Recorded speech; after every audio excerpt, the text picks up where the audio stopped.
Hello, everyone. Welcome to CripChat, your weekly podcast on everything disability. Today, I will be facilitating, as well as my co-host, Jonathan Shar. Jonathan, how you doing? Hello, how are you? I'm very well, thank you. I hope all is well with you and to our viewers out there. We'll be talking about the social model versus the medical model of disability and what Yes, that's all about. so, so well, firstly, I guess the medical model mm, constructs disability as something which needs to be fixed or cured by mm, medical intervention. The exactly. social model is how society can adapt to our disability.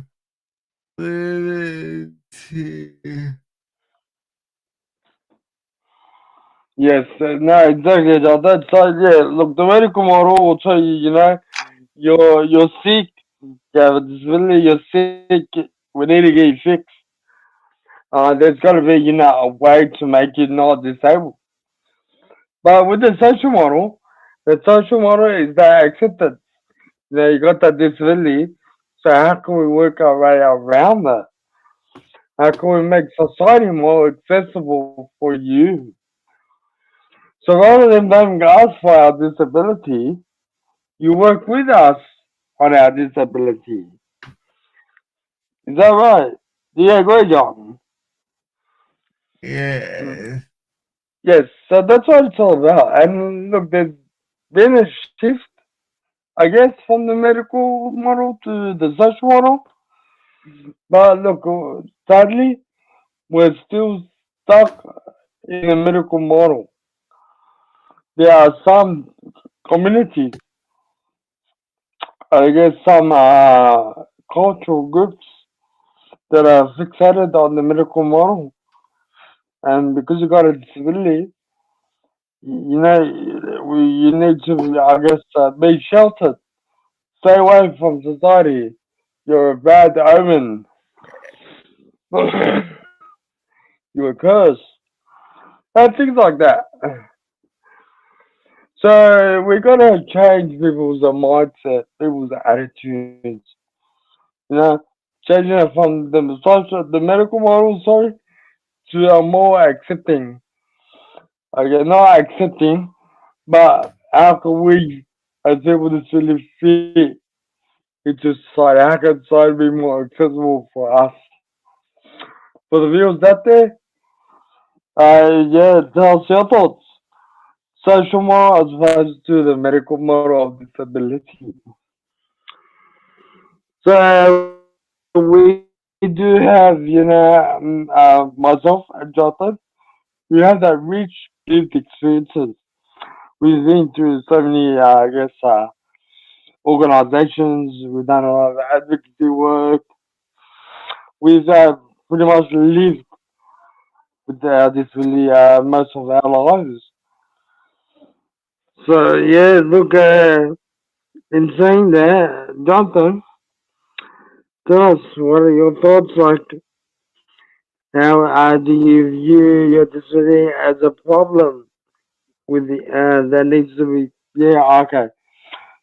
So yeah, tell us your thoughts. How do you live What Saturday? disability overcomes raises challenges most is not a problem for society. It's it actually can enhance society. A lot of innovation like audio books and Google Maps or inspired partially by disability.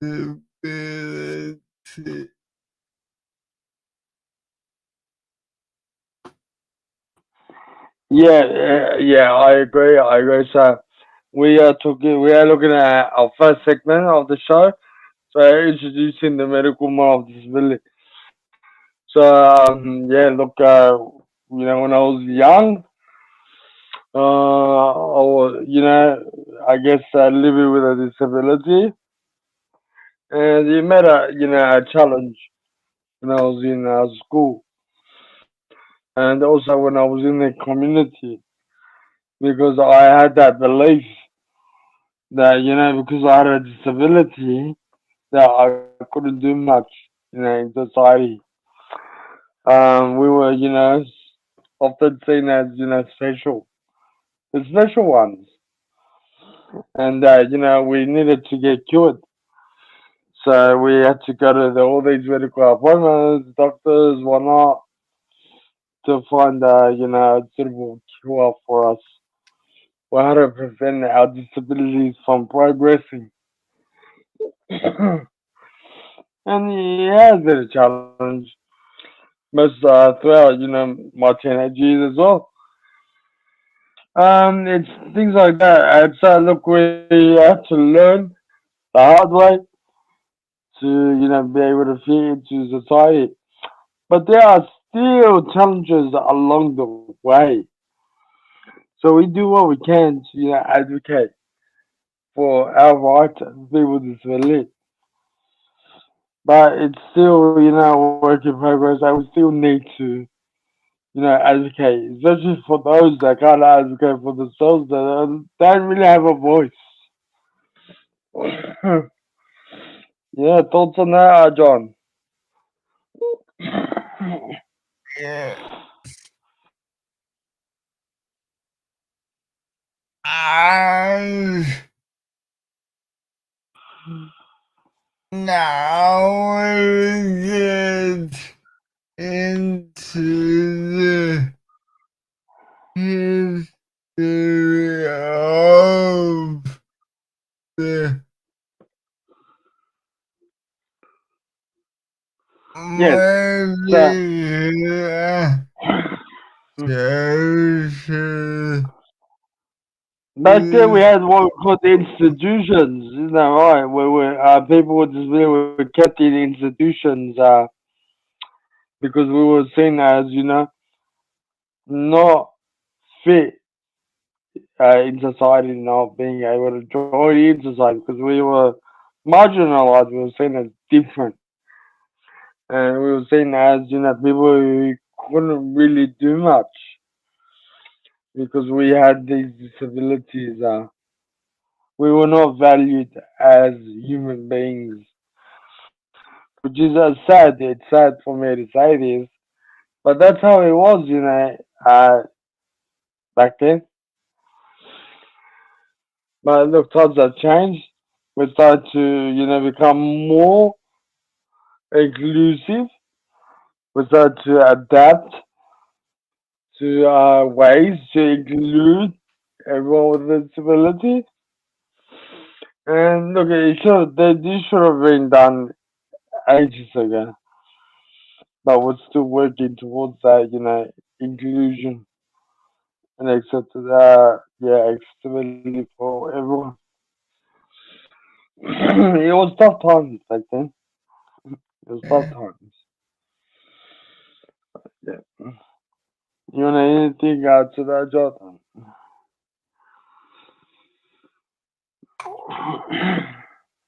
institutions or once used as a way to segregate us to make it feel different. But Mm. Yep, uh, it's something we need to, I guess, fight and also be the voice of those who, I guess, can't use their voice. It's all about come we together as peace. So yeah, freedom now but now, for those who can speak for themselves. mm, that's where peer support comes into play. Now, also in saying that, we are starting to now get into the social moral of disability, and so that tells us that we are not the problem. Society is the problem, and society needs to, I guess, adapt or make changes to make it be more Yes, accessible for people with disability. Things like voice recognition or even like the text even to speech. like the curve effect with Mm. the cars previously. Yes, yes, even using assistive technology for people, with who require, assistive technology. We're starting to get into, ways in which, I guess people with disability can become more inclusive in society, and that's what the social model of disability is. And so we don't get, those reactions. We work full time jobs. Oh, really? Oh, wow. It should be, just normal for me to go to work every day So we, without being criticized. so we can go out in the community and have to access and include. Exactly. That's what it's all about. So turning to a example, and I want to go further than just the NDIS because that's just one part of how the social model influences inclusive policy and practice. Look, ideally, the NUIS should be able to help us become independent with our lives and with our decision making. Uh, Look, there's been a bit of roadblocks along the way. NDIS is a scheme that should allow people with disability to, I guess, get support from the government to be able to live the lives that they want, you know, through their supports. But people, get in the way, and look, there are often, fraudulent activities or cases of vulnerability yeah, and things like that. Often, yeah, uh, get us questioning, what steps are being taken, by the government to ensure fairness and as well as safety for, people with disability, especially those that don't have a voice. Those who are yeah. not familiar with, yeah, the legislation. Mm. Yeah, do you want to add anything to that, John? Yeah. But it's not just the NDIS or the policy need to be increased. Yeah, yeah, I agree. So good. Let's move on. So here's the juicy part. The juicy bar. What Right.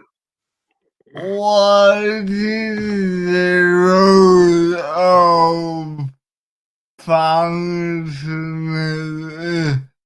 assessment within the NDIS? Well, functional assistance. Sorry about that. Functional assessments are designed to, I guess, come and assess your capacity to perform daily activities. Based on that is the amount of funding that you get from the NDIS. Uh,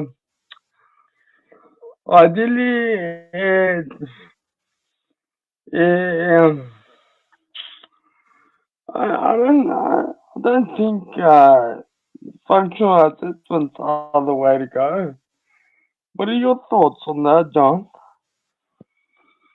I think right now a lot of people are Mm. conflating functional assessment with independent assessment. But children with how can someone Mm. spending an hour to without observe what we are like to in our daily lives, and how can they be truly objective?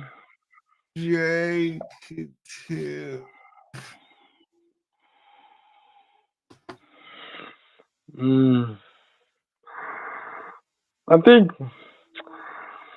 look, I haven't had really much experience with our functional assessments, but based on what I've heard,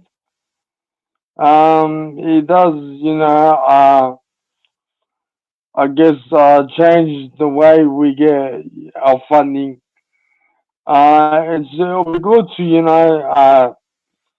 just see how it goes.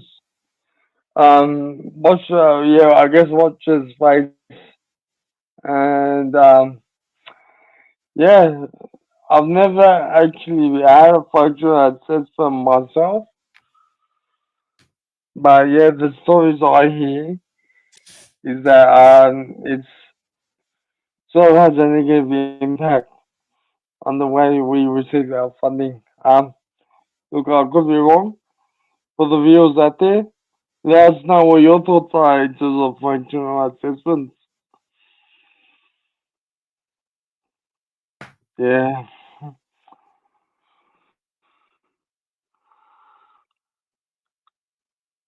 Okay.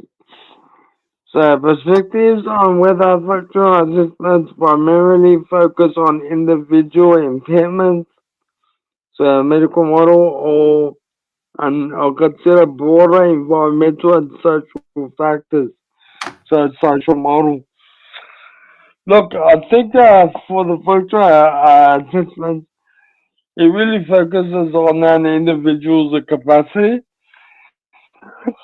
I'd say it kind of brings it back to, oh look, there's only so much you can do, limited with, the disability that you have. Which kind of brings it back to, the medical model of disability, blaming our disability for, the limitations that we have.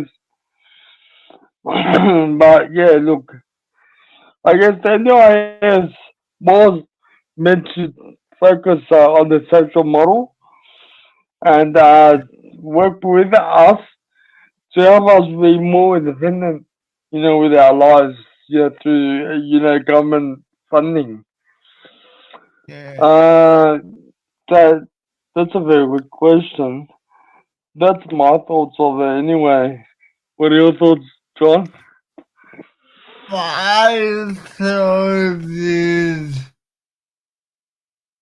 look, we need to consider both elements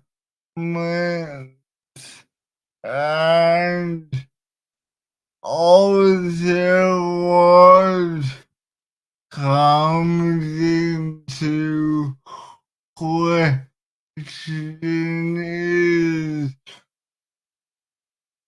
are these assessments aimed at improving our quality of life, or simply to cut down on expenses?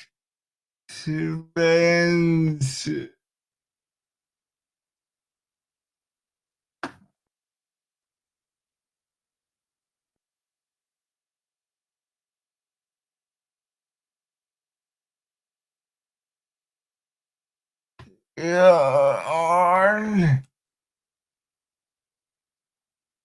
Sorry there, John. I'll just say it's a very good point. I agree, a very good point indeed. Mhm.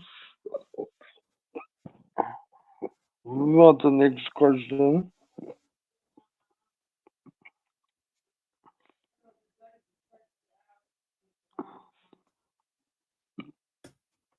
So just moving on to the next question. So the overview of, the Australian disability strategy, its potential to shape disability policy and practice. So the NDIS review came into play, and it's good that they're getting feedback from all these organisations, and they're reviewing, I guess, how they can make changes to the NDIS. So some positive signs there, and hopefully, look, we can only improve. there are Yeah. the Australian Mm. disabilities strategy is much broader than just Mm.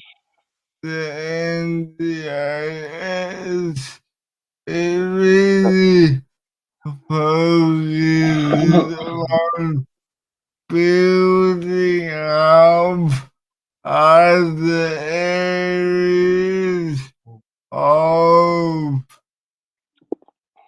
society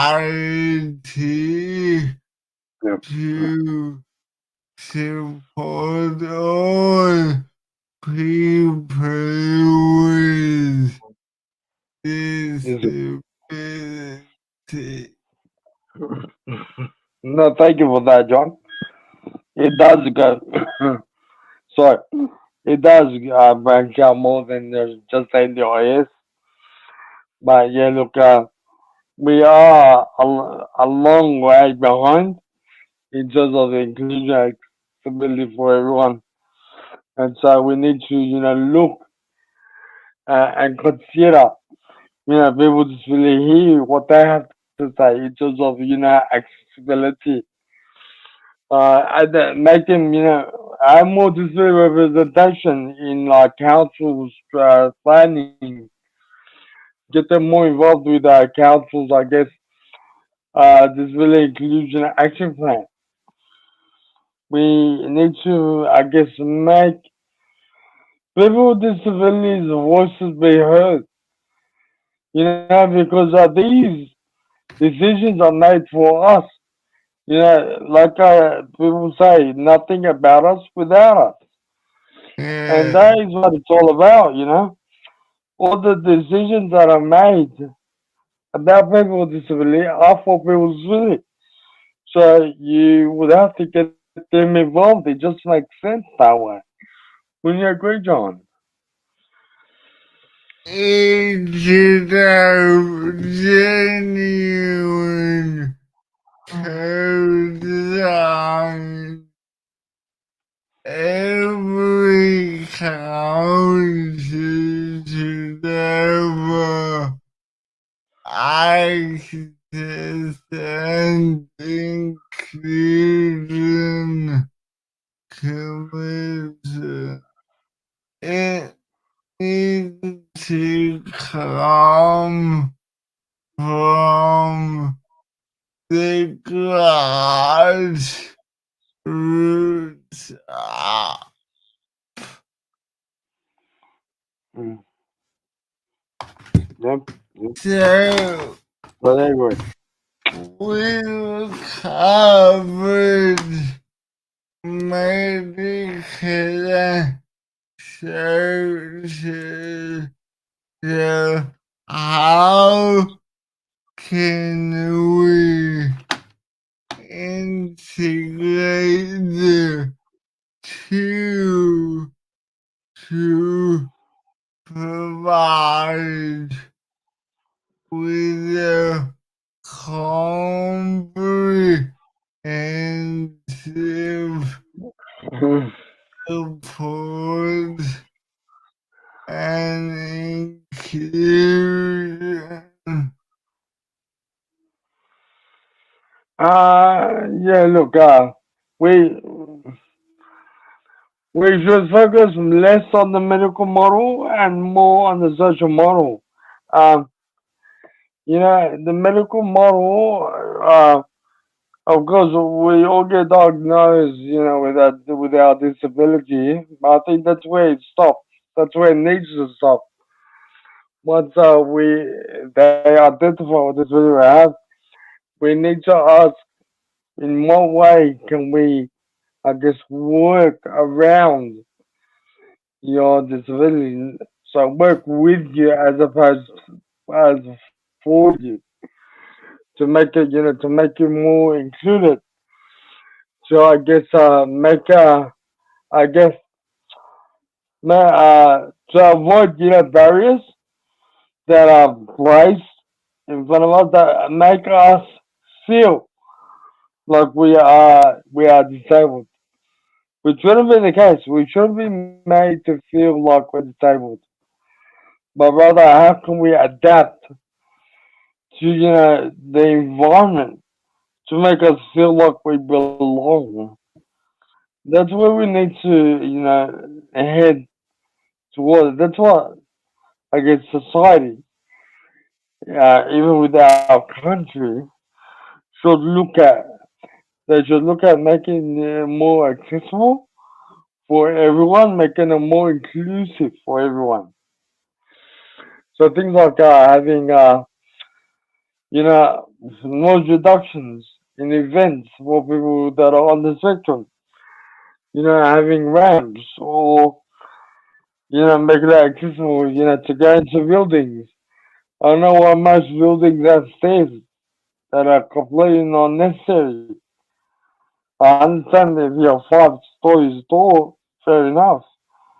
But for ones that are on ground level, for them to have stairs, what for? Just have a ramp. It's that simple. Things like that. We need to look at ways to incorporate everyone with the disability. Yep. And Yeah. then when I jump. So moving on to the challenges and opportunities in implementing a holistic approach to disability policy and at the national level. Mm, that is really important. I don't. I guess the challenges is that not many uh, disability representation is out there when implementing policies. Uh, sure enough, we get feedback from people on the ground, but people that make up these policies are often how was your favorite? People that are able-bodied, people that don't have that experience, or live with disability. And so often, when that comes into play, there are a few loopholes or there's gaps, in our policies. Um, so yeah, look, challenges. That's ideally the challenge that we face. But opportunities is, like I mentioned before, getting more disability representation happening. Um, I guess get us involved, in the decision making process. Also get us involved in policy making and see how that works. But also teams I, when they come together and share the knowledge and experience with each other. I guess that's very rich. Sorry, go ahead, John. I think just to pick up what you said, there's a difference between politics and policy. Politics and policies, they have difference. Yeah, there's difference, I guess. But it all comes out to the policies that are being made. Politics is another headache we have to go through. Uh, Yeah, in terms of policies, yeah. It's good. It's important to understand, the policies that we make. Yeah, we need to take into consideration those who have the lived experience and who are living under the policies. yeah. So yeah. So, final thought. Look, final thoughts were slowly Going on to the social model of disability, so we're slowly adjusting to the social model. But whether we're still stuck on the medical model of disability, um, I think we need to continue educating as we do all the time, but also look uh, make them more aware in the community that people with disability are just like everyone else. We need to be included. We need to be involved in daily life pretty much, and not just keep them hidden or think the way that you think, or I guess able-bodied people towards people with disability. So change the attitudes and change the way we, I guess, perceive people with disability.